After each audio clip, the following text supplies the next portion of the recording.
பேரறிஞர் அண்ணா பிறந்த மண்ணில் தமிழக வெற்றி கழகத்தினுடைய தலைவர்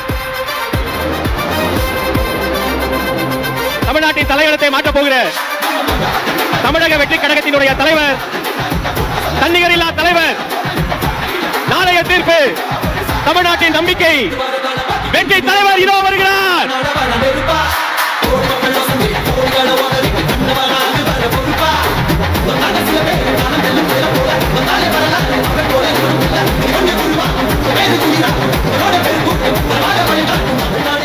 வணக்கம் மக்களே. தமிழக வெற்றி கழகத்துடைய தலைவர் நடிகர் விஜய் கிட்டத்தட்ட 2 மாதங்களுக்கு கழித்து இன்னைக்கு காஞ்சிபுரத்தில் ஜேபிஆர் இன்ஜினியரிங் கல்லூரியில் ஒரு மிகப்பெரிய மக்கள் சந்திப்பை நடத்தினார். அதுவும் குறிப்பாக காஞ்சிபுரம் பகுதி மக்களோட ஒரு 1-to-1 நேரடியாக ஒரு கலந்துரையாடல் நடத்தியிருக்கார் அப்படின்னு சொல்லலாம்.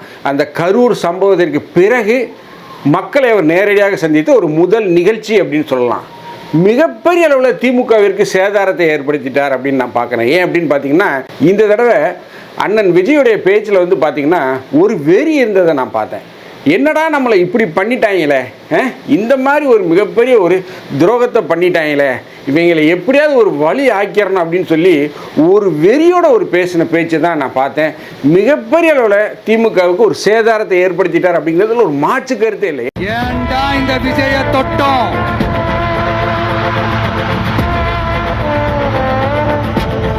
ஏன்டா விஜய் கூட இருக்கிற அந்த மக்களை தொட்டோம், நினைச்சு நினைச்சு நினைச்சு ஃபீல் பண்ண போறீங்க. ஏன்னா அவர் கேட்ட கேள்விகள் எல்லாமே ஒரு நெத்தியடி கேள்விகள். இதற்கெல்லாம் திமுக தரப்புலேருந்து கண்டிப்பாக பதில் சொல்லணும். கொள்கைங்கிறீங்களே, கொள்கையை மூட்டை கணக்கில் வச்சுருக்க நீங்கள் கொள்ளையடிக்கிறத தானே தொழிலாக வைத்திருக்கீங்க, அதை தவிர உங்களுக்கு வேறு என்ன வேலை அப்படிங்கிற அளவுக்கு மிகப்பெரிய நாசூக்கான ஒரு நேரடியான அட்டாக்கை திமுக தலைமை மீது வைத்திருக்கா. இதுக்கு திமுக தலைமை என்ன பதில் சொல்ல போகுது அப்படின்னு தெரியல. மேலும் மிகப்பெரிய அளவில் மக்கள் வந்து மாற்றத்தை எதிர்பார்த்துட்டு இருக்காங்க. இதை நம்ம தொடர்ச்சியாக பதிவு பண்ணிக்கிட்டே இருக்கோம். திமுக ஆட்சியில் அமர்ந்த 2.5 வருடங்கள் ஒரு கணக்கச்சிதமான ஒரு அரசாக செயல்பட்டது. அந்த 2.5 ஆண்டுகளுக்கு அப்புறம் எப்போது பிடிஆர் பழனிவேல்ராஜன் அவர்களை அந்த நிதியமைச்சர் அப்படிங்கிற அந்த பொறுப்பிலிருந்து தூக்கிட்டு அதற்கு அப்புறம் நடந்த எல்லா வேலைகளுமே பார்த்திங்கன்னா எல்லாமே குழப்படி தான். ஸோ இப்பேற்பட்ட ஒரு சூழ்நிலையில் மக்கள் மாற்றத்தை எதிர்பார்த்துக்கிட்டு இருக்காங்க. மிகப்பெரிய அளவில் திமுக மீது இன்றைக்கி ஒரு தாக்குதலை நடத்தியிருக்காரு. யாரை பார்த்து நீங்கள் தற்குறின்னு சொல்கிறீங்க? தற்குறி மக்களுடைய ஓட்டு மட்டும் வேணும், அவங்கள பார்த்து தற்குறின்னு சொல்கிறீங்களே, இது உங்களுக்கு சரியாக தெரியுதா? இது நியாயமாக இருக்கா? இதுக்கு சொல்கிறதுக்கு நீங்கள் வெட்கப்பட வேண்டாமா அப்படின்னு ஒரு பயங்கரமான ஒரு கேள்வியை வந்து திமுக தலைமை கேட்டிருக்கார். இதற்கு திமுக தலைமை என்ன சொல்ல போகுது அப்படிங்கிறத வருங்காலங்களில் பார்க்கலாம். நடிகர் விஜயுடைய இந்த பேச்சுடைய சாராம்சங்கள் என்ன, அடுத்து விஜயுடைய பயணங்கள் எப்படி இருக்கும், அவருடைய பயணங்கள் எந்த மாதிரியான திட்டமிடப்படுது, அதை பற்றி தான் நம்ம இந்த நிகழ்ச்சியில் பார்க்க போகிறோம். நான் உங்கள் ஜோசப். வாங்க நம்ம இப்போ நிகழ்ச்சிக்குள்ளே போகலாம்.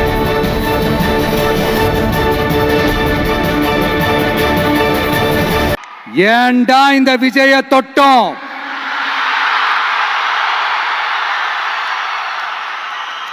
ஏன்டா விஜய் கூட இருக்கிற அந்த மக்களை தொட்டோம், நினைச்சு நினைச்சு நினைச்சு ஃபீல் பண்ண போறீங்க.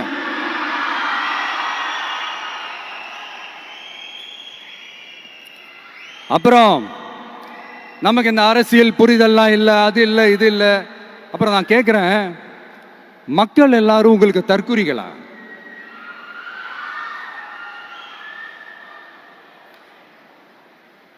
அதே மக்களோட ஓட்டு வாங்க போற நாம தற்குறிகள்னா, அப்ப இவ்வளவு நாள் அதே மக்கள் கிட்ட இருந்தானே நீங்க ஓட்டு வாங்கிட்டு இருந்தீங்க. அப்ப நீங்க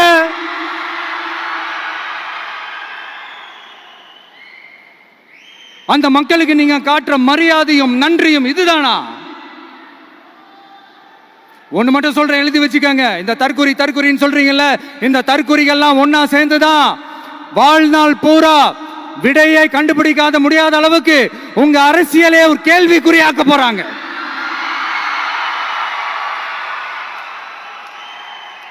இவங்கெல்லாம் யாரும் இங்க தற்குறிகள்லாம் கிடையாது. இவங்க எல்லாரும் தமிழ்நாட்டு அரசியலோட ஆச்சரியக்குறி.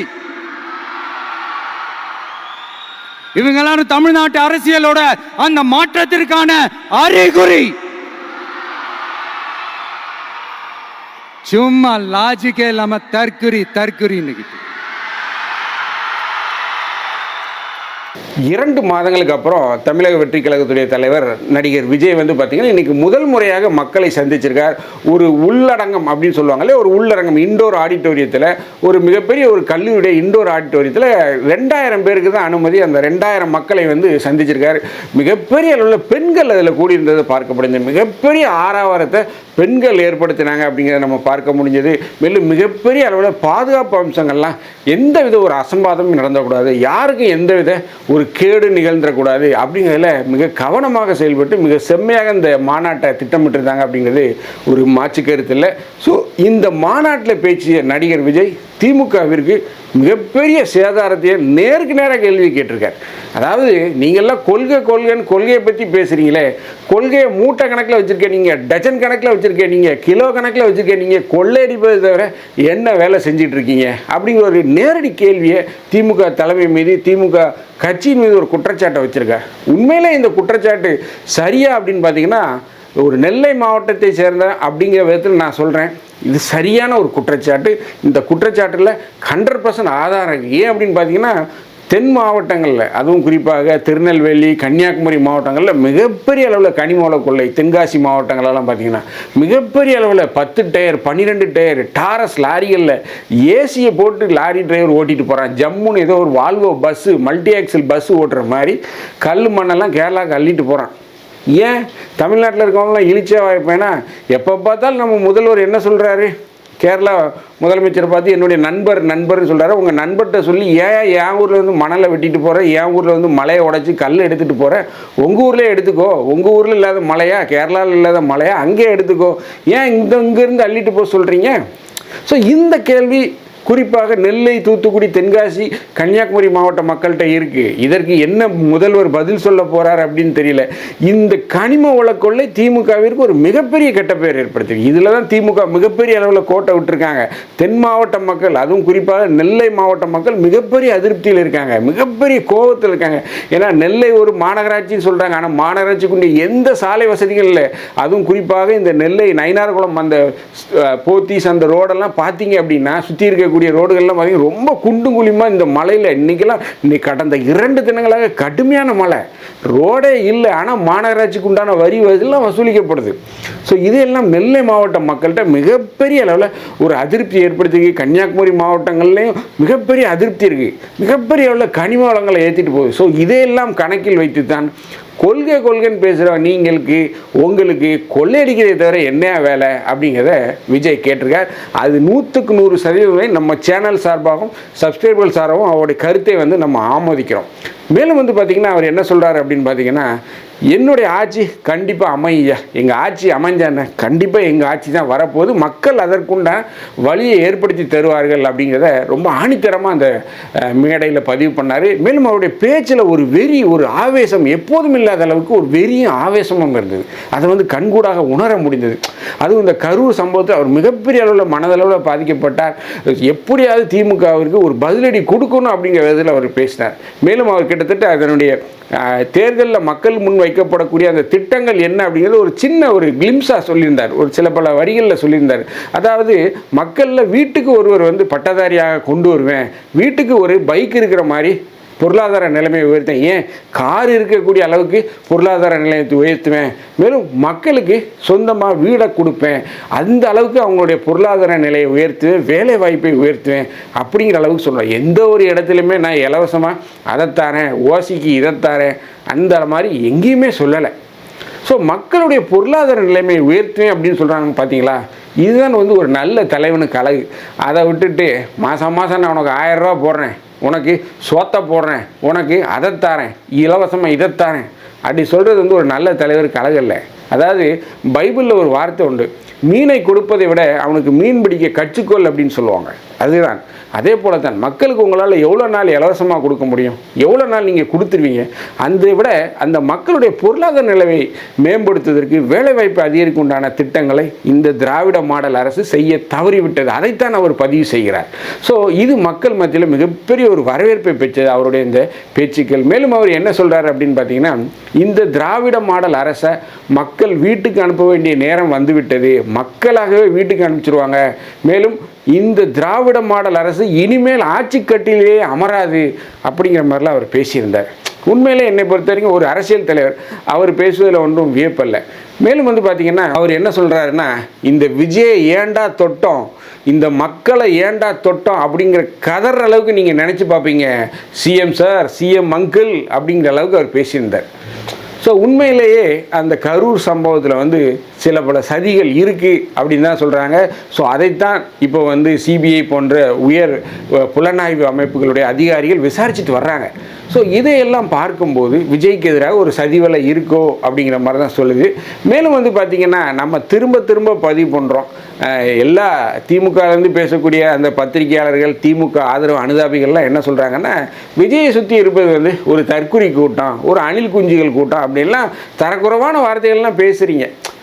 அதைத்தான் அவர் மேடையில் என்ன சொல்கிறார், தற்குறிங்கிறீங்களே, இந்த தற்குறி கூட்டம் தானேயா 2021 உங்களுக்கு ஓட்டு போட்டுச்சு, அப்போல்லாம் அவனை பார்த்தா உனக்கு தற்குறின்னு தெரியலையா, இப்போ தான் அவனை பார்த்தா உனக்கு தற்குறின்னு தெரியுதா அப்படிங்கிற ஒரு நாக்கப்படுங்கிற மாதிரி ஒரு கேள்வியை கேட்டிருக்காரு. உண்மையிலே ஒரு சரியான கேள்வி தான். யாருங்க தற்குறி? தற்குறினா எவ்வளோ மோசமான வார்த்தை தெரியுமா? அதுக்கு அகராதியில் அர்த்தத்தை தேடுங்க. ஒரு மனிதனை இந்த வார்த்தையை சொன்னால் அவனை இதை விட மோசமான வார்த்தை எதுவுமே இல்லை, தற்குறின்னு சொல்கிறது. ஸோ ஒரு தற்குறின்னு நீங்கள் பேசுகிறீங்கன்னா அப்போ நீங்கள் எவ்வளோ ஒரு மோசமான ஒரு மனநிலையில் இருக்கக்கூடிய ஒரு மக்களாக இருப்பீங்க. நான் திரும்ப பதிவு பண்ணுறேன், கமலை போன்றோ விஜயகாந்தை போன்றோ விஜயை கருதாதீங்க. விஜய் வந்து ஒரு மாஸ் ஹீரோ, எம்ஜிஆருக்கு நிகரான ஒரு பிரசித்தியுடையவர், ஒரு மக்கள் மத்தியில் செல்வாக்கு மிகுந்தவர். அவர் அரசியலுக்கு வரும்போது மிகப்பெரிய ஒரு அரசியல் எழுச்சி ஏற்படுது. இதை நான் திரும்ப பதிவு பண்ணுறேன். மிகப்பெரிய ஒரு அரசியல் எழுச்சி இருக்குது. முதலாவது தடவையாக ஓட்டு போட்டுன்னு நினைக்கிறாங்க இல்லையா, இந்த 18 வயதின் முதல் தலைமுறையோட ஓட்டுகள் அனைத்தும் விஜய்க்கு தான் போகும். இது மாற்று கருத்தே இல்லை. மேலும் நிறைய பேர் சொல்கிறாங்க விஜய் வந்து சிஎம் ஆயிடுவார், விஜய் ஆட்சிக்கட்டில் அமர்ந்துருவார் அப்படின்னு சொல்கிறாங்க.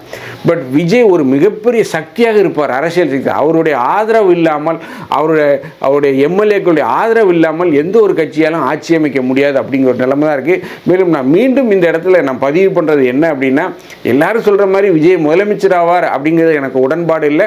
விஜய் எதிர்க்கட்சி தலைவராகவும் ஆவார் அப்படின்னு சொல்கிறது எனக்கு உடன்பாடு இல்லை. ஏனென்றால் இந்த கூட்டணி அப்படிங்கிற ஒரு அமைப்பு நெருங்கி வரலன்னா வெற்றி அப்படிங்கிறது கேள்விக்குறிதான். பட் விஜய் மிகப்பெரிய வெற்றியை பெறுவார்.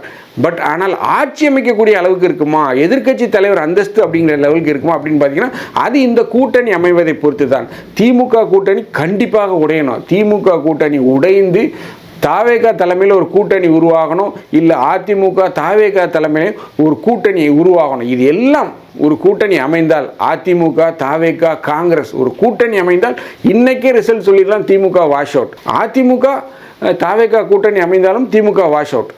ஸோ இது எல்லாம் எதற்கு நான் சொல்கிறேன் அப்படின்னா, கூட்டணி அப்படிங்கிறது ஒரு மிகப்பெரிய அஸ்திரம். அந்த கூட்டணி அப்படிங்கிறது ஒருங்கிணைந்து வரும்போது தான், அந்த கூட்டணி மேகங்கள் சூழும்போது தான் தேர்தல் காலத்தில் ஒரு மிகப்பெரிய வெற்றி கிடைக்கும். அது நமக்கு தெரிந்தது போல் விஜய்க்கு கண்டிப்பாக தெரியும். ஸோ கூட்டணி பேச்சுவார்த்தைகள் தான் நடந்துக்கிட்டு இருக்கு. காங்கிரஸுடைய அந்த தேர்தல் கூட்டணி பேசக்கூடிய அந்த அமைப்பில் அந்த முக்கிய பிரமுகர்களுக்குள்ள திரைத்துறையை சேர்ந்த ஒரு முக்கிய பிரபலம் இணைந்திருக்கார்.